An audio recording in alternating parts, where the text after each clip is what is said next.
বন্ধু বান্ধৱীসকল মই আপোনালোকৰ মাজত কালাম gknist মই প্ৰথমে মোৰ ইউটিউব চেনেল কালাম gknist সব লাৰ্ণিং চেনেলটোলৈ আপোনালোকক স্বাগতম জনাইছোঁ। মই আজি এই সেশনটোত ডিসকাস কৰিম আপোনালোকৰ লগত আসাম জেনেৰেল নলেজৰ ওপৰত যি জেনেৰেল নলেজ কুৱেশ্যনছ আৰু এনসাৰ কিটা আপোনালোকক সকলো ধৰণৰ কম্পিটিটিভ এক্সামত সহায় কৰিব বুলি মই আশা কৰিছোঁ। মই আপোনালোকক এটা অনুৰোধ কৰিছোঁ যে যদিহে মোৰ চেনেলটোত আপোনালোকে প্ৰথমবাৰ ভিজিট কৰিছে তেন্তে চেনেলটো সাবস্ক্ৰাইব কৰি লওক, কিয়নো মই আপোনালোকক মাজলৈ প্ৰতিদিনে 10টা কুৱেশ্যনছ আগবঢ়াম। সেইকাৰণে আজি মোৰ চেনেলটো সাবস্ক্ৰাইব কৰক। মই আপোনালোকক জিকে কুৱেশ্যনছ আৰু এনসাৰ সকলো আপডেট কুৱেশ্যনছ আৰু এনসাৰ দি যাম। এতিয়া সেশনটো আগবাঢ়িছোঁ। আজি সেশনটোৰ ফাৰ্ষ্ট কুৱেশ্যন এয়া। প্ৰশ্ন: কামাখ্যা মন্দিৰটো গুৱাহাটীৰ কোন পাহাৰত অৱস্থিত? এনসাৰ: কামাখ্যা মন্দিৰ নীলাচল পাহাৰত অৱস্থিত। নেক্সট কুৱেশ্যন: কামাখ্যা মন্দিৰৰ সন্মুখত থকা সৰু পুখুৰীটোৰ নাম কি? কামাখ্যা মন্দিৰৰ সন্মুখত থকা সৰু পুখুৰীটোৰ নাম কি? এনসাৰ: সৌভাগ্যকুণ্ড। সৌভাগ্যকুণ্ড। নেক্সট কুৱেশ্যন: অসমত মুছলমানসকলৰ পবিত্ৰ তীৰ্থস্থানখন কোনখন? এনসাৰ: পুৱামক্কা, হাজোত অৱস্থিত পুৱামক্কা।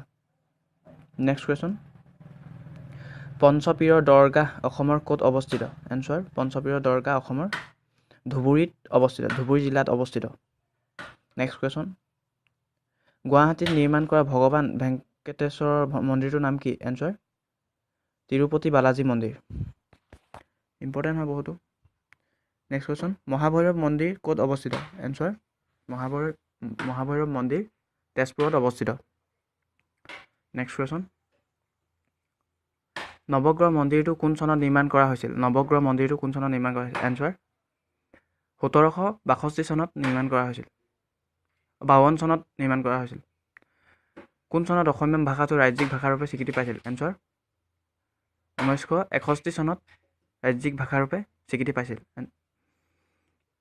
কেতিয়া অসমত প্ৰথম ৰেল সেৱা প্ৰৱৰ্তন কৰা হৈছিল? এনসাৰ: 1882 চনত প্ৰথম ৰেল প্ৰৱৰ্তন কৰা হৈছিল।